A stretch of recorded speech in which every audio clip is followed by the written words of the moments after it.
Muscle fatigue. Fatigue is the decreased capacity to do work and the reduced efficiency of performance that normally follows a period of activity. The rate at which individuals develop fatigue is highly variable, but it is a phenomenon that everyone has experienced. Fatigue can develop at three possible sites: the nervous system, the muscles, and the neuromuscular junction. Psychological fatigue, the most common type, involves the central nervous system. The muscles are capable of functioning, but the individual perceives that additional muscular work is not possible. A burst of activity in a tired athlete in response to encouragement from spectators shows that psychological fatigue can be overcome. The onset and duration of psychological fatigue vary greatly and depend on the emotional state of the individual. The second most common type of fatigue occurs in the muscle fiber. Muscular fatigue results from calcium ion imbalances as ATP levels drop. Without adequate ATP levels in muscle fibers, cross bridges and ion transport cannot function normally. As a consequence, the tension that a muscle is capable of producing declines. Fatigue in the lower limbs of marathon runners and in the upper and lower limbs of swimmers are examples. The least common type of fatigue is called synaptic fatigue, occurs in the neuromuscular junction. If the action potential, frequency, in motor neurons is great enough, the amount of acetylcholine released from the presynaptic terminals is greater than the amount synthesized. As a result, the synaptic vesicles become depleted and insufficient. Acetylcholine is released to stimulate the muscle fibers. Under normal psychological conditions, synaptic fatigue is rare, but it can occur under conditions of extreme exertion. As a result of extreme muscular fatigue, muscles occasionally become incapable of either contracting or relaxing, a condition called psychological contracture, which is caused by a lack of ATP within the muscle fibers. ATP can decline to very low levels when a muscle is stimulated strongly, as occur during extreme exercise. When ATP levels are very low, active transport of Ca2+ into the sarcoplasmic reticulum slows. Ca2+ accumulate within the sarcoplasm, and ATP is unavailable to bind to the myosin molecules that have formed cross bridges with the actin myofilaments. As a consequence, the previously formed cross bridges cannot release, resulting in physiological contracture. Rigor mortis. The development of rigor muscles several hours after death is similar to physiological contracture. Shortly after death, ATP production stops and ATP levels within the muscle fibers decline. Because of low ATP levels, active transport of Ca2+ into the sarcoplasmic reticulum stops, and Ca2+ leaks from the sarcoplasmic reticulum into the sarcoplasm. Calcium ions can also leak from the sarcoplasmic reticulum as its membrane breaks down after cell death. As Ca2+ levels increase in the sarcoplasm, cross bridges form. However, too little ATP is available to bind the myosin molecules, so the cross bridges are unable to release and reform in a cyclic fashion to produce contractions. As a consequence, the muscles remain stiff until tissue begins to degenerate. Energy sources.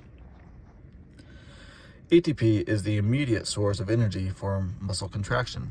As long as adequate amounts of ATP are present, muscles can contract repeatedly for a long time. ATP must be synthesized continuously to sustain muscle contractions, and ATP synthesis must be equal to the ATP breakdown because the small amount of ATP stored in muscle fibers is sufficient to support vigorous muscle contractions for only a few seconds.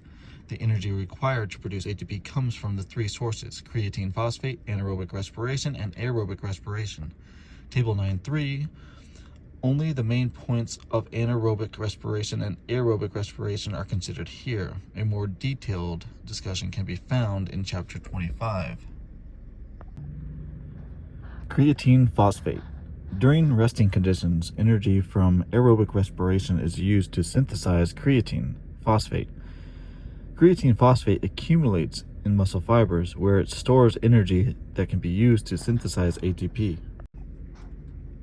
As ATP levels begin to fall, ATDP reacts with creatine phosphate to produce ATP and creatine. ATP plus creatine phosphate creates creatine kinase through the enzyme creatine kinase. gives you creatine plus ATP. The reaction catalyzed by the enzyme creatine kinase occurs very rapidly and is able to maintain ATP levels as long as creatine phosphate is available in the fiber. However, during intense muscular contraction, creatine phosphate levels are quickly exhausted. ATP and creatine phosphate present in the cell provide enough energy to sustain maximum contractions for about 8 to 10 seconds. Anaerobic respiration. Anaerobic respiration does not require oxygen and results in a breakdown of glucose to yield ATP and lactic acid. For each molecule of glucose metabolized, 2 ATP molecules and 2 molecules of lactic acid are produced.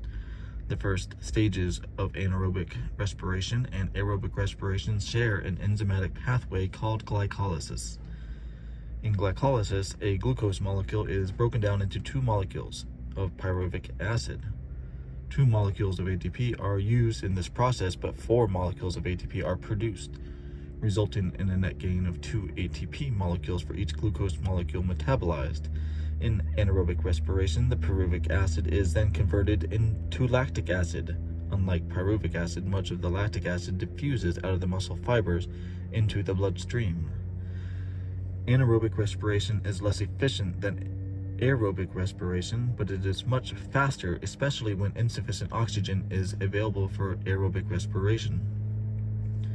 By using many glucose molecules, anaerobic respiration can rapidly produce ATP for a short time. During short periods of intense exercise, such as sprinting, anaerobic respiration combined with the breakdown of creatine phosphate provides enough ATP to support intense muscular contractions for up to 3 minutes.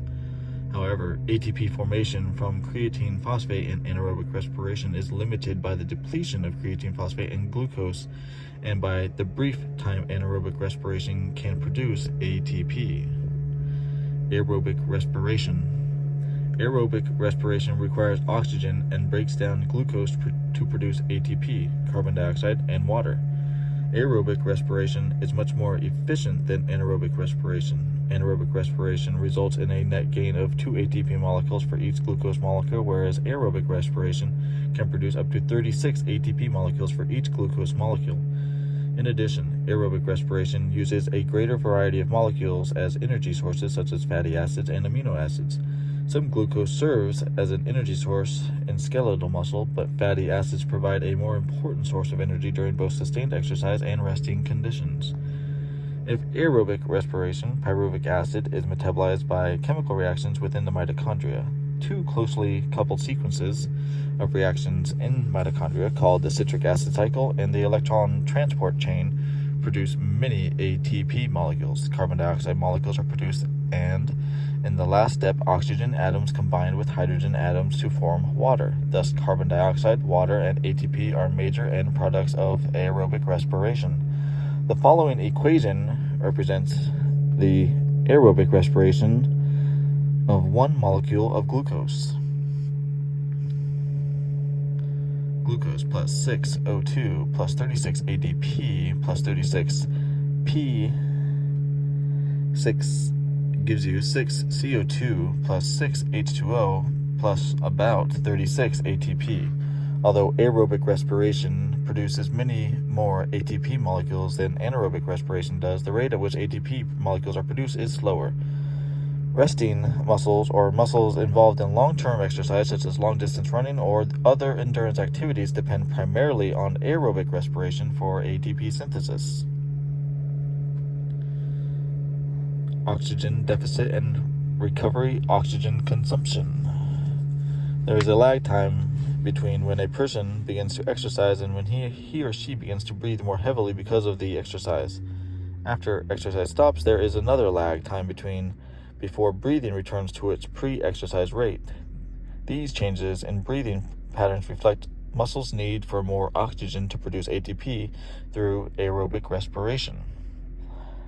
The insufficient oxygen consumption relative to increased activity at the onset of exercise creates an oxygen deficit or oxygen debt. This deficit must be repaid during and after exercise, since oxygen consumption catches up with the increased activity level. At the onset of exercise, muscles primarily acquire ATP they need from the creatine phosphate